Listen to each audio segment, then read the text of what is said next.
कि आपको पता है कि हम वन शॉट में या सारे इंपॉर्टेंट क्वेश्चंस को एक ही लेक्चर में खत्म करने की एक सीरीज बना रहे हैं। और आज का एक इंपॉर्टेंट चैप्टर जो आप में से बहुत लोगों की बहुत इच्छा थी कि सर ये जल्दी से खत्म कर दीजिए, इस लेक्चर को मैं आपके लिए लेके आया हूं। और चैप्टर है हमारा बेटा एसी सर्किट्स। जी हाँ, बहुत ही आसान चैप्टर, हम इसे नहीं कह सकते, लेकिन मैं आपको अगले कुछ मिनटों में, अगले आधे घंटे में ये पूरा चैप्टर इतने अच्छे से समझा दूंगा कि आपको ऐसा लगेगा ये चैप्टर सही में बहुत ही इजी चैप्टर है। तो हम सबसे पहले बिल्कुल टाइम पास नहीं करेंगे, हम शुरू करेंगे हमारा चैप्टर और हम पढ़ना चालू करेंगे एसी सर्किट्स। अब एसी सर्किट्स अगर हम टेक्निकली बात करें तो हमारा 13 नंबर का चैप्टर है। नीट में भी बहुत इंपॉर्टेंट चैप्टर है, एमसीक्यूज इसके बहुत ज्यादा आते हैं, तो इसे होल एंड सोल हम अच्छे से एक बार पढ़ने के लिए सबसे पहले हम एसी सर्किट के एसी जनरेटर के बारे में देखने की कोशिश करेंगे। सबसे पहले लिखेंगे एसी जनरेटर। अब एसी जनरेटर हमें पता है, जिसका हमने सिंबल समझ लिया है, सिंबल आपको सबको पता होगा, this is the symbol for AC generator. अब एसी जनरेटर करेगा क्या? तो एसी जनरेटर एक ऐसा इनपुट शुरू करेगा, एक ऐसा इनपुट क्रिएट करेगा जो पीरियोडिकली क्या हो रहा है, अल्टरनेटली मैक्सिमम है या मिनिमम है। ओके बेटा, अल्टरनेटली कैसा है, मैक्सिमम या मिनिमम, जिसका हम फॉर्मूला कैसे लिख सकते हैं, देखिए that E, that is EMF which is induced by AC generator, it can be represented as E0 sin omega t। अब sin omega t क्या है इसमें, sin omega t this is the equation और this is the harmonic function. जैसे जैसे phase change होती जाएगी हमारा EMF अल्टरनेटली क्या होगा, zero, E0, zero, minus E0, फिर से जीरो। तो ये अल्टरनेट इक्वेशन चलता रहेगा। जितना EMF है उतना ही पहले करंट प्रोड्यूस होगा। तो अगर E is equals to E0 sine omega t है तो I इज इक्वल्स टू हम क्या लिखेंगे, I0 साइन ओमेगा टी। ये भी हमें समझ लेना है। हम क्या करेंगे, इसी स्मॉल आई नहीं लिखेंगे, ये हमारा अल्टरनेटिंग करंट है, ये हमारा अल्टरनेटिंग EMF है। इस पूरे स्ट्रक्चर को समझ लेने के लिए हमने ये दो चीजें लिख ली है। एक बार मैं देखता हूं कि आपको स्क्रीन में अच्छे से दिख रहा है कि नहीं। हाँ, दिख ही रहा है बेटा, तो हमें ये सब दिख रहा है। और हम क्या करेंगे, अब इस इक्वेशन को समझ लेने की कोशिश करेंगे, क्योंकि बाद में जब मैं सब क्वेश्चन शुरू करूंगा तब हमारे पास इतना टाइम नहीं है कि हर एक चीज को ज्यादा से एक्सप्लेन कर सके। तो मैं अभी आपको सब एक्सप्लेन कर लेता हूं। यहां पे E हो गया हमारा इंड्यूस्ड EMF, I हो गया हमारा इंड्यूस्ड करंट। ये जो E0 है बेटा, ये हो गई हमारी peak value. Okay, peak value of EMF, यानी पीक वैल्यू को हम क्या कहेंगे, आपको अगर डेफिनेशन आ गई तो हम क्या लिखेंगे definition, it is the maximum value of induced current which is induced EMF which is achieved by that particular circuit. Maximum value of क्या, इंड्यूस्ड EMF। वैसे ही अगर I0 अगर लिखना है, समझ लेंगे हम I0, it is peak value of current ले लेंगे। कौन सी पीक वैल्यू है, पीक वैल्यू ऑफ करंट है। अब ये दोनों ही वैल्यू होती है क्या, तो ये दोनों वैल्यू के अलावा एक और वैल्यू है जो हमें समझ लेनी है, that value is considered to be RMS value. ये बस हम अभी कंसीडर कर लेंगे और जिसकी वैल्यू आपको पता होनी चाहिए। जैसे ERMS हम वैल्यू लिखेंगे E0 अपॉन √2 और IRMS की वैल्यू लिखेंगे I0 अपॉन √2। ये कब है बेटा, अगर कोई न्यूमेरिकल में आपको क्या निकालना है, वैल्यू निकालनी है। कौन सी, RMS वैल्यू। RMS यानी mean root mean square value, या हम इसे एसी सर्किट्स में कह सकते हैं that it is technically steady current और स्टेडी EMF वैल्यू। ओके, अब हमारे पास एक EMF जनरेटर बन गया है, that is your AC generator. Chapter कैसा डिस्ट्रीब्यूट होता है देखिए, एसी जनरेटर को पढ़ाई ऐसे जाती है कि एसी जनरेटर को सबसे पहले हम जोड़ेंगे एक रेजिस्टेंस के साथ में, ओके, और फिर देखेंगे EMF और करंट में क्या चेंजेस होते हैं। फिर एसी जनरेटर को हम ज्वाइन करेंगे एक इंडक्टर के साथ में, फिर देखेंगे EMF और करंट में क्या चेंजेस होते हैं, और फिर हम एसी जनरेटर को कनेक्ट करेंगे।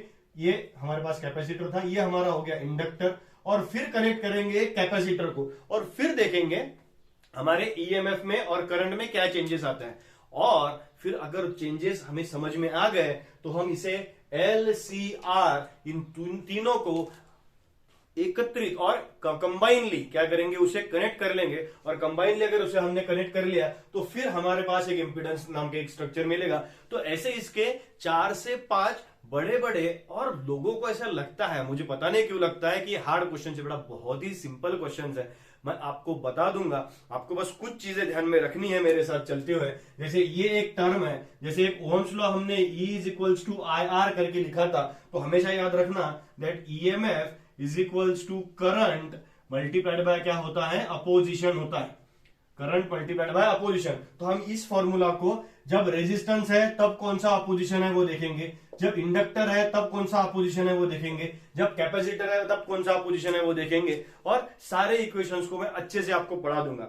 अब मैं आपको कहता हूं कि चैनल को लाइक कीजिए, वीडियो को भी लाइक कीजिए बेटा, कमेंट सेक्शन में आप अपनी राय बताते रहिए, आप सबको भेजिए, हमारे चैनल को थोड़ा सा बढ़ावा दीजिए और हम पढ़ाते रहेंगे। अगले क्वेश्चन की तरफ चलते हैं, जल्दी से पहला क्वेश्चन लेते हैं। चलिए पहले क्वेश्चन तक जाते हैं। क्वेश्चन है AC generator with pure resistor, यानी हमने एसी जनरेटर को एक रेजिस्टर कनेक्ट कर लिया है। बेटा क्वेश्चन आ सकता है पूरे 3 मार्क के लिए। अब मैं जो क्वेश्चंस बोलूंगा ये सब 3 मार्क के क्वेश्चंस है बेटा, इसे अच्छे से हमें देख लेना है। अब क्या हुआ है, नीचे हमने क्या लगाया है, एसी जनरेटर लगाया। एसी जनरेटर का ईएमएफ कितना है, E0 sin omega t. AC generator में ही करंट कितना प्रोड्यूस हो रहा है, I is equals to I0 sin omega t. अब आपको नोटेशन सारे क्या है पता है। अब इन दोनों को हमने रेजिस्टर एक लगा दिया। प्योर रेजिस्टर किसे कैसे कहते हैं, कि सिर्फ रेजिस्टर लगाया है, बाकी कुछ भी लगाया नहीं है।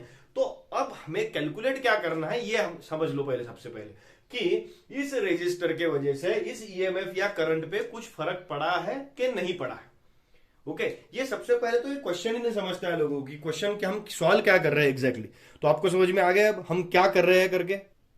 और हम जब रेजिस्टर लगाते हैं तो रेजिस्टर का जो अपोजिशन होता है उसे कहा जाता है रेजिस्टेंस। ओके तो इस रेजिस्टेंस को हम इंडिकेट करेंगे आर से। अब हमारे एक्सप्रेशन की तरफ चलते हैं। देखो एक्सप्रेशन बहुत आसान है। हमारे पास एक फॉर्मूला है, कौन सा फॉर्मूला है, ओम्स लॉ है। According to Ohm's law that we can say E is equals to I multiplied by R, current is equals to और EMF is equals to current multiplied by opposition। अब current multiplied by opposition आ गया, हमारे पास I की value है, I की value नहीं है तो I हमें निकालना है, E की वैल्यू है, I is equals to E upon R। Okay तो E के बजाय हम क्या लिख सकते हैं, E0 sin ओमेगा टी, हमारा फॉर्मूला बनेगा I is equals to E0 sin omega T upon R। अब बेटा समझ लीजिए, अगर E0 अपॉन R हम लिखेंगे, but E0 upon R can be referred as I0। I0 will be peak value of, कैसी रहेगी, करंट की रहेगी, क्योंकि ये कौन सी वैल्यू है, E0 है, पीक वैल्यू ऑफ ईएमएफ है। तो हमारे पास इक्वेशन क्या बन गया, therefore equation becomes I is equals to I0 sin omega t. अरे ये तो क्या मिल गया हमारे पास, जितना ईएमएफ था और जितना हमारे पास करंट था सेम उतनी ही वैल्यू, जब वो कहां से पास हो गया, रेजिस्टेंस से पास हो गया, तब सेम उतनी ही वैल्यू हमारे पास आ गई। हम ग्राफिकली भी इसे इंडिकेट कर सकते हैं। कैसे ग्राफिकली इंडिकेट करेंगे, जैसे ये हमने एक एक्स एक्सिस लिया, एक ले लिया वाई एक्सिस, 0 यहां की प्लस वैल्यू होगी प्लस E0, यहां की होगी माइनस E0, और ऐसा ग्राफ बनेगा, कौन सा, ईएमएफ का ग्राफ बनेगा। एट द सेम टाइम जब आप I0 का ग्राफ बनाएंगे, समझ लीजिए यहीं पे हमने वैल्यू ले ली प्लस I0, यहां पे वैल्यू ले ली माइनस I0, तो ग्राफ उसका भी कैसा बनेगा बेटा, सेम बनेगा, बिकॉज दैट ईएमएफ जो E0 sin ओमेगा टी है एंड sin ओमेगा टी है, EMF and current are in same phase. उनका फेज कैसा है, सेम है। अगर फेज सेम है तो हम एक डायग्राम भी निकालेंगे। कौन सी डायग्राम निकालेंगे, फेजर डायग्राम। अब एक बार यहाँ पे याद रखो, फेजर डायग्राम यानी कौन सी डायग्राम है, जिस डायग्राम को हम इलेक्ट्रिसिटी और ईएमएफ और करंट इनकी फेजेस जिस डायग्राम से हम क्या करते हैं, एक्सप्लेन करते हैं, उस डायग्राम को हम कौन सी डायग्राम कहेंगे, फेजर डायग्राम कहेंगे।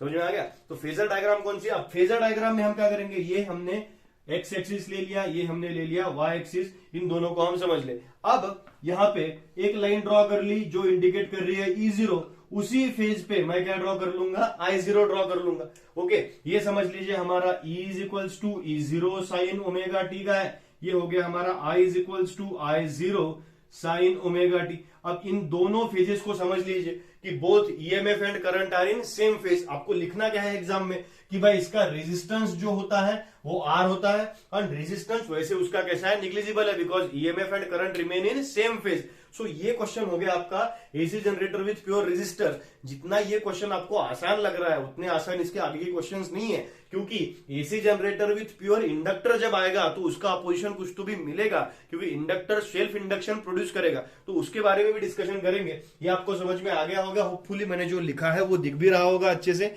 हाँ दिख ही रहा है। तो अगले क्वेश्चन की तरफ जाते हैं। क्वेश्चन अच्छे से लिखना बेटा, एकदम क्लियरली लिखना है, बहुत इजीली आपका क्वेश्चन आपके पास क्या हो जाएगा, क्लियर हो जाएगा।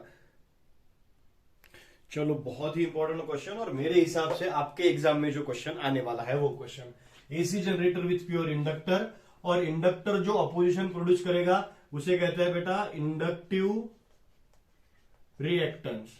हाँ, ये भी आपको क्वेश्चन आ सकता है। ये दो क्वेश्चन आएंगे आपको, जिसकी वैल्यू होती है एक्सएल, जो हम निकालेंगे। हम इस क्वेश्चन में जो पीक वैल्यू निकालने वाले हैं उस पीक वैल्यू की टर्म से। तो सबसे पहले क्वेश्चन सॉल्व करने की कोशिश करता है, बहुत ही अच्छे से इसे समझाऊंगा मैं आपको। देखिए, हमने इंडक्टर ले लिया, ये हो गया हमारा इंडक्टर कॉइल। आपको इंडक्टर की क्वालिटी जल्दी से याद कर लो। आपको पता होगा इंडक्टर यानी कौन सा इंडक्शन क्रिएट करेगा, सेल्फ इंडक्शन क्रिएट करेगा। सेल्फ इंडक्शन कौन से चैप्टर में है, इलेक्ट्रोमैग्नेटिक इंडक्शन चैप्टर में है। इलेक्ट्रोमैग्नेटिक इंडक्शन कहां पे है, हमारे पास एक प्लेलिस्ट बनी हुई है। तो ये हो गया एल, और एल अगर सेल्फ इंडक्शन उसका है तो वो कितना समझ लीजिए, ये इंडक्टर कॉइल अगर है तो ये कितना क्रिएट करेगा, -L di/dt। ये इसका कौन सा ईएमएफ होगा, EMF induced in the inductor coil. ये आपको पता होगा, माइनस अगर नहीं लेना है तो L di/dt। ये कौन सा कॉइल है, इंडक्टर कॉइल, और ये कौन सा इंडक्शन क्रिएट करेगा, सेल्फ इंडक्शन क्रिएट करेगा। यानी ये आपके पास आ गया EL, ये इंडक्शन इस पर्टिकुलर इंडक्टर कॉइल का है, ये इसका ईएमएफ है। ये आपने एसी जनरेटर कनेक्ट कर लिया, उसका ईएमएफ बन गया E = E0 sin ωt। अब गड़बड़ ये हो गई कि करंट तो फ्लो होगा, लेकिन करंट पे क्या उसका फर्क पड़ेगा, ये हमें निकालना है।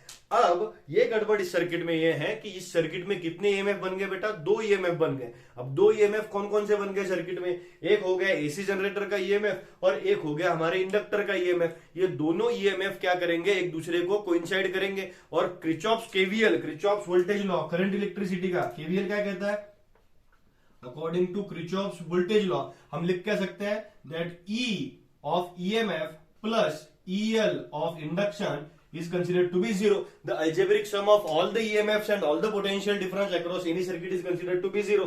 अब ये जो EMF है, ये EMF कैसा EMF है, बैक EMF है। बैक EMF यानी क्या, ये इधर आ रहा है, ये इधर जा रहा है। तो ये दो EMF अगर बैक EMF हम कंसीडर करेंगे तो यहाँ पे हम क्या लिखेंगे, E - L di/dt = 0। माइनस क्यों लिख लिया बेटा, बिकॉज उसकी डायरेक्शन कैसी है, अपोजिट है, साइन कन्वेंशन वाइज वो माइनस लिखना पड़ेगा। तो आपको ईएमएफ की वैल्यू यहां पे मिल जाती है। ओके, तो इस ईएमएफ पे करंट जो प्रोड्यूस हो रहा था वो कितना था, I = I0 sin ωt, और ईएमएफ था E0 sin ωt। अब इस कॉम्बिनेशन में क्या फर्क पड़ रहा है उसे हम देखने की कोशिश कर रहे हैं। देखिए ईएमएफ क्या हो रहा है, तो E = इस माइनस टर्म इधर चली गई तो माइनस की क्या हो गया, प्लस L di/dt। ओके, तो देयरफॉर E = I की वैल्यू हम डाल सकते हैं L d/dt। I की वैल्यू क्या लिखेंगे, I0 sin ωt। क्योंकि हमारे यहां तक तो करंट कितना आया था, I0 sin ωt आया था।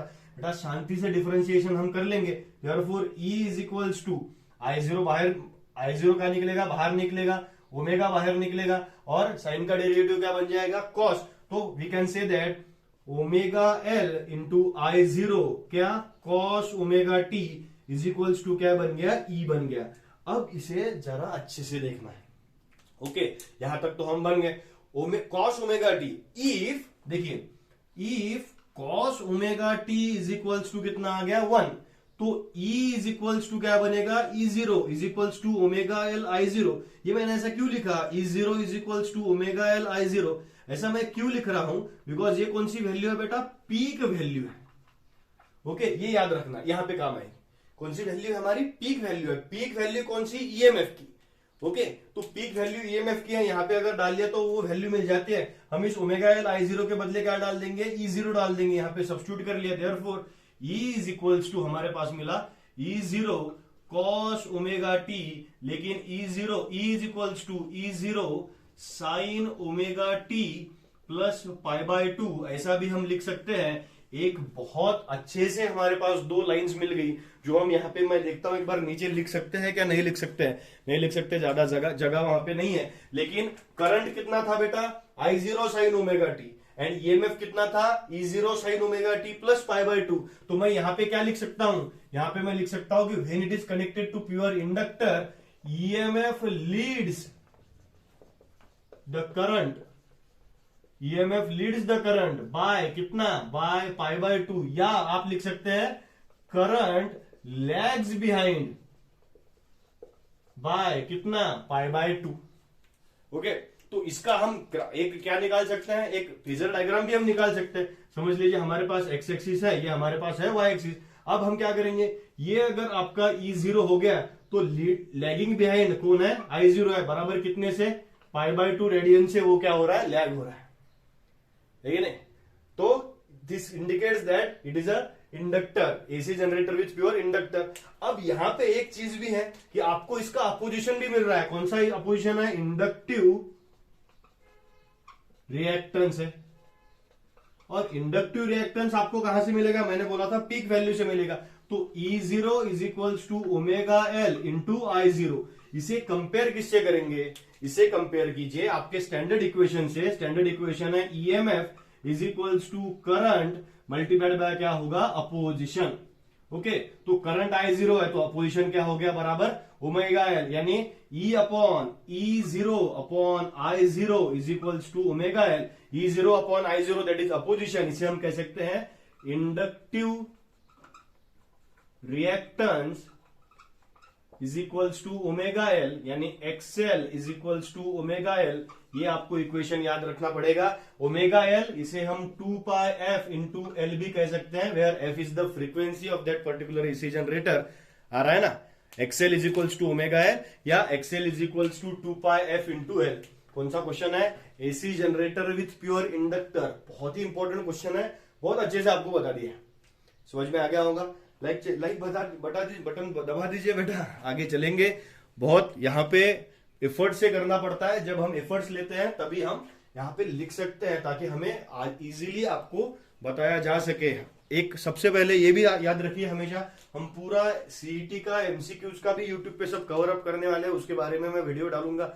आज से मैं न्यूमेरिकल्स के भी, कल से हम शाम को यूट्यूब पे न्यूमेरिकल्स के भी वीडियो लाइव करेंगे। जो टेक्स्ट बुक में सारे न्यूमेरिकल्स है, आपको मैं सब 16 चैप्टर्स के सब न्यूमेरिकल्स एक बार फिर से रटा दूंगा। आप उधर टेक्स्ट बुक लेके बैठे, इधर मैं टेक्स्ट बुक लेके बैठूंगा, और हम क्या करेंगे, सारे न्यूमेरिकल्स एक बार स्टार्टिंग से, यानी स्टार्टिंग से क्यों, हम एंडिंग से इसे स्टार्ट करते हैं। एंडिंग से हम सारे न्यूमेरिकल क्या करेंगे, सॉल्व करते हुए आएंगे, और रोज एक एक दो चैप्टर्स हम खत्म कर लेंगे। यानी अगले 8-10 दिन में, वैसे भी आपको छुट्टी मिली है, फिर मराठी और हिंदी का लेक्चर पेपर आपका क्या हो गया, पोस्टपोन हो गया, तो हमारे पास टाइम भी है बहुत सारा, हम इसे अच्छे से कर भी लेते हैं। 8 दिन, अगला हफ्ता हमारे पास इसी के लिए चलने वाला है। तो अगले क्वेश्चन की तरफ जाते हैं। क्वेश्चन कौन सा है हमारा, AC generator with pure inductor तो हो गया, अब क्या बनेगा, AC generator with pure capacitor, उसको एक बार देख लेते हैं। चलो एक और क्वेश्चन 3-4 मार्क के लिए, AC generator with pure capacitor, और प्योर कैपेसिटर का जो आपके पास अपोजिशन आएगा उसे कहते हैं कैपेसिटिव रिएक्टेंस। ओके, और इस कैपेसिटिव रिएक्टेंस की वैल्यू भी हम क्या करेंगे, पीक वैल्यू से निकाल लेंगे। या? तो प्रोसेस वही है, हम टोन कहीं नहीं बदल रहे हैं। अब कैपेसिटर की आपको स्पेशलिटी अब तक याद होगी। कैपेसिटर क्या करता है, स्टोर करता है इलेक्ट्रिक चार्जेस, यानी सीधे बात है, यहाँ पे करंट में जो चेंज हो रहा है उसे हमें निकाल लेना है। तो करंट में अगर चेंज होना है, उसे अगर हमें निकालना है, दिख रहा है ना, ओके, तो करंट में अगर चेंज हो रहा है तो उसे अगर निकालना है, तो ये हमने कैपेसिटर ले लिया बेटा, यहाँ हो गया E is equals to E0 sine omega t, यहाँ का करंट भी हो गया I is equals to I0 sine omega t, ये हो गया कैपेसिटर। अब ये करंट फ्लो होगा, और इस कैपेसिटर से इसमें क्या चेंजेस होंगे वो हम क्या करेंगे, निकालेंगे। कैपेसिटर अगर लगाया है तो कैपेसिटर की स्पेशलिटी भी हमें पता होनी चाहिए। कैपेसिटर क्या कहता है, that capacity indicates that when Q is directly proportional to V, then Q is equals to CV and C is equals to Q upon V, बराबर है ना। What is C? C is the capacity of a capacitor, एक minute. Okay, तो C is the capacity of a capacitor, ये हमने कहां पे पढ़ा था, इलेक्ट्रोस्टैटिक्स में इतना पढ़ लिया था। अब इस कैपेसिटी को हम यहाँ पे अगर यूज करेंगे तो हमारे पास सीधे सीधे यूज होगा बेटा, हम चार्ज की वैल्यू लेंगे तो charge is equals to Q is equals to क्या बनेगा, C इंटू वी। अब V यानी ईएमएफ हो गया बेटा, तो ईएमएफ तो हम नहीं लेंगे, V तो नहीं लिखेंगे, उसे हम क्या लिखेंगे, Q is equals to C into E. अब आप कोई कह सकता है कि सर ईएमएफ की वैल्यू आपने क्यों नहीं निकाल ली, क्यों नहीं निकाली बेटा, बिकॉज हमें पता है कि चार्जेस स्टोर होने वाले हैं, यानी चार्जेस क्या होंगे, चेंजेस होंगे, चार्जेस में ही चेंज होने वाला है, इसलिए हम क्या करेंगे, क्यू की वैल्यू निकालेंगे और इसे डिफरेंशिएट कर लेंगे। कैसे, d Q upon d t is equals to C constant है, डीई अपॉन डी टी। आ गया होगा आपको, लाइट लग गया होगा कि हम क्या करने वाले हैं, d Q upon d t, that is d Q upon d t, current आ जाएगा, ये हो गया current is equals to C as it is d E upon d t, d upon d t, EMF की वैल्यू कितनी है, E zero sine omega t. चलिए differentiate कर लेंगे, E zero sine omega t, और करंट हमें चेंज होते हुए मिलेगा, C as it is, E zero बाहर निकलेगा, ओमेगा बाहर निकलेगा, और साइन का डेरिवेटिव क्या बनेगा, कॉस बनेगा। तो हम इक्वेशन क्या लिख सकते हैं, ओमेगा सी ई जीरो क्या बनेगा, कॉस ओमेगा टी। पहले जैसा ही एक एक्सप्रेशन आप हमारे पास आ गया, पहले हम क्या कौन सी वैल्यू निकालेंगे, पूरी पीक वैल्यू बनाएंगे, यानी if cos omega t is equals to 1 then I is equals to क्या बनेगा, I0 and I0 will be omega c E0। ये कौन सी वैल्यू दिख रहा है, नहीं ये कौन सी, ओके ये दिख रहा है। तो ये कौन सी वैल्यू हो गई आपकी, पीक वैल्यू। कौन सी वैल्यू हो गई, पीक वैल्यू। यहाँ पे सब्स्टिट्यूट अगर कर लेंगे तो आपके पास करंट का एक नया वैल्यू मिल गया, इसे पूछ लेता हूं, I is equals to क्या मिला, I0 cos omega T, cos omega T को हम लिख सकते हैं I is equals to I0 sine omega t plus pi by 2। ये एक स्ट्रक्चर आपके पास आ गया। यहाँ पे हम दो लाइन लिख सकते हैं, कौन कौन सी दो लाइन लिख सकते हैं, जब आप कैपेसिटर लगाते हो तो आपके पास ये हो गया, करंट लीड्स ईएमएफ बाय कितना, pi by 2, and EMF lags behind by कितना, pi by 2। EMF lags behind by pi by 2, ये हो गया। अब बच गई कौन सी डायग्राम, फेजर डायग्राम बच गई। फेजर तो आराम से ही निकाल सकते हैं ना, ये समझ लीजिए आपके पास एक्स एक्सिस है, ये आपके पास कौन सा एक्सिस है, वाई एक्सिस है। हमने ईएमएफ को चेंज ही नहीं किया है, ईएमएफ हम यहीं पे लिखते हैं हमेशा। अब ईएमएफ अगर करंट लैग करता था, पीछे रहता था, तो इधर निकालते हैं। ओके, यहाँ पे करंट क्या करता है, लीड करता है, तो इस क्वाड्रेंट में ले लेंगे। ये आपके पास I0 हो गया बराबर, ये कितने से लीड कर रहा है, पाई बाय 2 से आपके पास लीड कर रहा है। समझ में आ गया होगा ना आपको, बहुत ही आसान चीज है। इसका अपोजिशन भी अच्छे से निकाल सकते हैं। अपोजिशन कौन सा है, कैपेसिटिव रिएक्टेंस। ओके, अब कैपेसिटिव रिएक्टेंस XC लिख लेंगे इसे, और XC को हम जब कैलकुलेट करने के लिए रहते हैं तो XC को ऐसे नहीं लेंगे, क्या, EMF is equals to current multiplied by क्या होता है, अपोजिशन। ओके, तो अपोजिशन के बदले क्या लिख लिया हमने, XC। तो XC क्या बनेगा, XC is equals to EMF upon क्या लिखना पड़ेगा, करंट लिखना पड़ेगा। कौन सी वैल्यू चेक कीजिए, पीक वैल्यू चेक कीजिए, कितनी है पीक वैल्यू, I0 ओमेगा C E0। I0 is equals to omega C into E0, यानी I0 इधर जाएगा, ओमेगा C इधर जाएगा, यानी E0 upon I0 is equals to 1 upon omega C is equals to XC। XC यानी कौन सा, कैपेसिटिव रिएक्टेंस। ओमेगा के बदले क्या लिख सकते हैं, 2 पाई f भी लिख सकते हैं। ओके, तो ये आपके पास आ गया बेटा कैपेसिटिव रिएक्टेंस। ये आपके पास तीनों स्ट्रक्चर्स आ गए। जब रेजिस्टेंस कनेक्ट होता है तो EMF and current are in same phase. जब रेजिस्टर कनेक्ट होता है, EMF and current are in same phase. जब इंडक्टर कनेक्ट होता है तब EMF leads the current by pi by 2, and जब कैपेसिटर कनेक्ट होता है तो कैपेसिटर में current leads the EMF by pi by 2। ये आपके पास समरी आ गई। अब इन तीनों को साथ में कनेक्ट करते हैं। साथ में कनेक्ट करने के बाद में एक स्ट्रक्चर तैयार होगा आपके पास इंपीडेंस नाम का। इंपीडेंस को क्या कहेंगे हम, इंपीडेंस याद कर लीजिए, मैं उसकी डेफिनेशन नहीं लिखने वाला हूं फिर से। Impedance it is the collective opposition का, यानी कौन सा collective opposition, R XL and XC। R यानी रेजिस्टेंस हो गया, एक्सएल यानी क्या हो गया आपके पास, एक्सएल यानी आपके पास हो गया इंडक्टिव रिएक्टेंस, और XC आपके पास हो गया कैपेसिटिव रिएक्टेंस। ये तीनों सॉरी एक्सट्रीम सॉरी, आर हो गया रेजिस्टेंस, एक्ससी आपके पास हो गया कैपेसिटिव रिएक्टेंस, एक्सएल आपके पास हो गया इंडक्टिव रिएक्टेंस। इन तीनों का जो कंबाइन अपोजिशन है उसे क्या कहता है फिजिक्स, इंपिडेंस कहता है। ओके तो उस इंपिडेंस का एक स्ट्रक्चर भी है, उसका एक फॉर्मूला भी बनता है, बहुत अच्छे से फॉर्मूला भी बना देंगे हम, लेकिन इनकी फेजर डायग्राम आपको अच्छे से याद होनी चाहिए और क्या क्या कौन कौन क्या क्या करता है उसे हमें याद कर लेना है। तो चलिए बेटा हम उस एक्सप्रेशन की तरफ भी चलते हैं इंपिडेंस का। मेरे हिसाब से वो भी एक्सप्रेशन कैसा है, इंपॉर्टेंट एक्सप्रेशन है, होपफुली आपको समझ में आ रहा होगा। नीचे लाइक का बटन है, दबा दीजिए।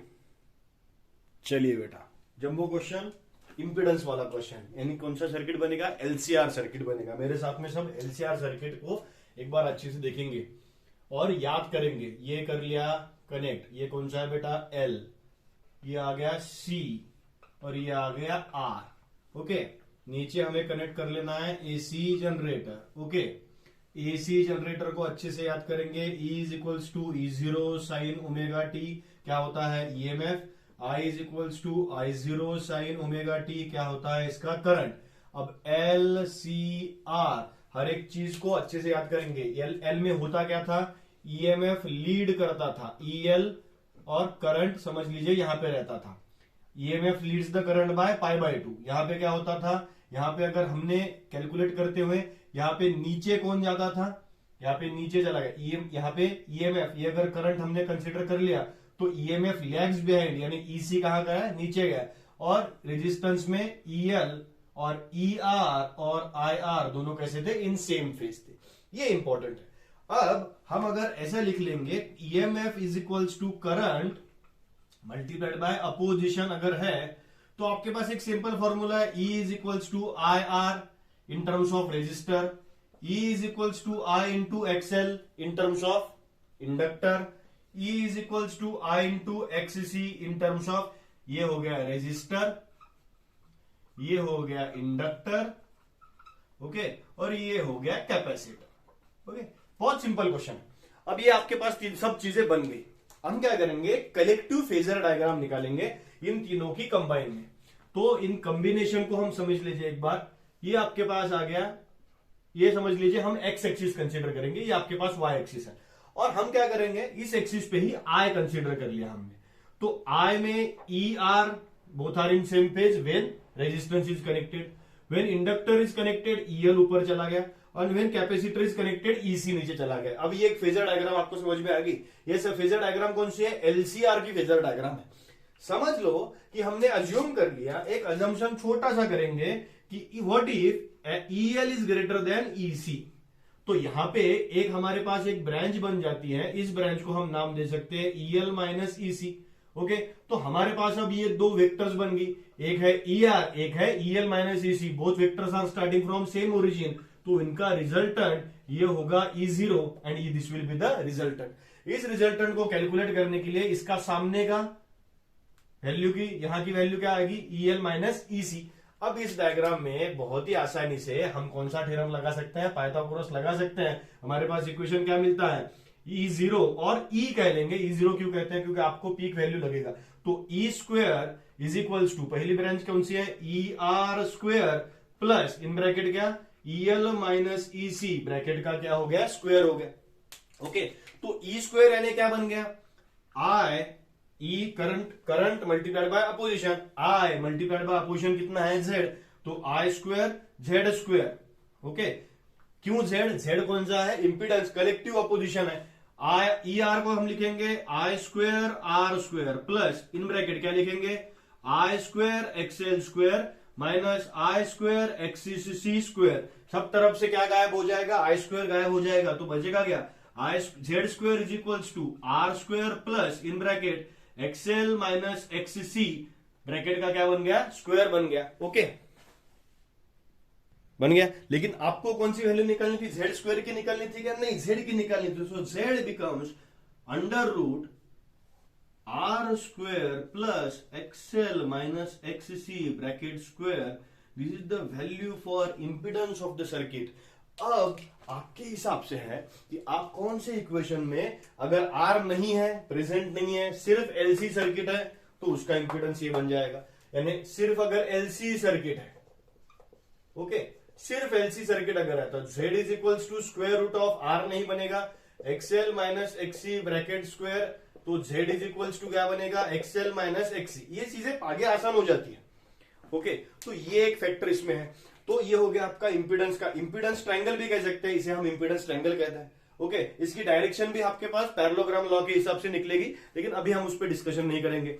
एक और क्वेश्चन है बेटा एलसी ऑसिलेशन करके, डिस्क्रिप्शन में थ्योरी क्वेश्चन है, छोटा सा क्वेश्चन है, डिस्क्रिप्शन में मैंने सारी जो लिंक्स डाल के रखी है उसमें आप एक बार एलसी ऑसिलेशन की लिंक देख लीजिए, आपको अच्छे से समझ में आ जाएगा। डिस्क्रिप्शन में सारे चैप्टर की डिटेल में लिंक भी है, यानी एक एक, जैसे मैंने आज सारे क्वेश्चंस बता दिए ना आपको, तो इसकी एक पूरी डिटेल लिंक भी मैंने क्या कर ली है, डिस्क्रिप्शन में दे दी है, आपको उसे भी देख लेना है। एक और क्वेश्चन है जिसमें आता रहता है, जो हमारे पास सिलेबस में अगर नहीं भी रहा तो हमें पता होना चाहिए, वो होता है रिजोनेंट सर्किट। रिजोनेंट सर्किट कौन सा रिजोनेंट सर्किट, तो रिजोनेंट सर्किट भी दो होते हैं, एसी रिजोनेंट सर्किट हमारे पास दो होते हैं। कौन कौन से दो, तो एक होता है सीरीज रिजोनेंस, एक होता है पैरेलल रिजोनेंस। उसके बारे में एक बार बोल देता हूं। सीरीज रिजोनेंस यानी क्या, जहां पे एलसीआर कनेक्शन सीरीज में है वो हो गया सीरीज रिजोनेंस, जिसमें पैरेलल में हो गया पैरेलल रिजोनेंस। लेकिन दोनों कंडीशंस में रिजोनेंट फ्रीक्वेंसी की वैल्यू सेम होती है, और वो सेम क्यों होती है, बिकॉज रिजोनेटिंग कंडीशन दोनों कंडीशंस में XL is equals to XC है। आपको बता देता हूं एक बार, XL is equals to XC, XL यानी कौन सा, इंडक्टिव रिएक्टेंस। ये क्यों रेजोनेंस होगा, देखिए जेड इज इक्वल्स टू क्या बना था, under root R square plus XL minus XC square. तो अगर ये वैल्यू जीरो हो जाएगी तो जेड इज इक्वल्स टू क्या बन जाएगा, आर, यानी वो कुछ वैल्यू ही नहीं है, बिकॉज इट सेपरेट्स और EMF and current remains in same phase. तो यहाँ पे एक्सएल और एक्सी की वैल्यू अगर हम लिखने की कोशिश करें, एक्सएल की वैल्यू कितनी थी हमारे पास, ओमेगा एल, एक्सी की वैल्यू थी 1/ओमेगा सी। यहाँ पे रिजोनेंट फ्रीक्वेंसी बहुत बार पूछी गई है, तो उसे हम एक बार लिखने की कोशिश करते हैं। ओमेगा इधर भेज देंगे, एलसी इधर भेज देंगे, तो omega square is equals to 1/LC and omega is equals to 1/√LC, taking square root to both sides लिया, और omega can be represented as 2 pi f 1/√LC। तो f can be represented as f is equals to 1/2 pi/√LC। So this is the resonating frequency for both the structures, यानी वो series resonance होगा कि parallel resonance होगा, ये दोनों equations में कैसे रहेगी, सेम रहेगी। तो आपको समझ में आ गया होगा बेटा चैप्टर। चैनल को आपको सबको भेजना भी है, और न्यूमेरिकल्स के बारे में आप अच्छे से ध्यान रखिए। हम संडे ने तो मंडे से हर शाम को 7, 7:30 के आसपास रोज आपको टेक्स्ट बुक लेके बैठना है। उधर हम हर एक चैप्टर के न्यूमेरिकल्स क्या करेंगे, लाइव सॉल्व करेंगे, वो हम लाइव सेशन लेंगे। मैं उसका मैसेज भी अपने चैनल पे ही क्या करूंगा, डालूंगा, यानी आपके न्यूमेरिकल्स का भी थोड़ा सा डर मैं करूंगा, कंप्लीट कर लूंगा।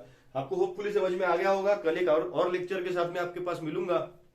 बेटा भेजिए सबको, आपके जूनियर्स को बोलिए कि चैनल को फॉलो कीजिए। Thank you.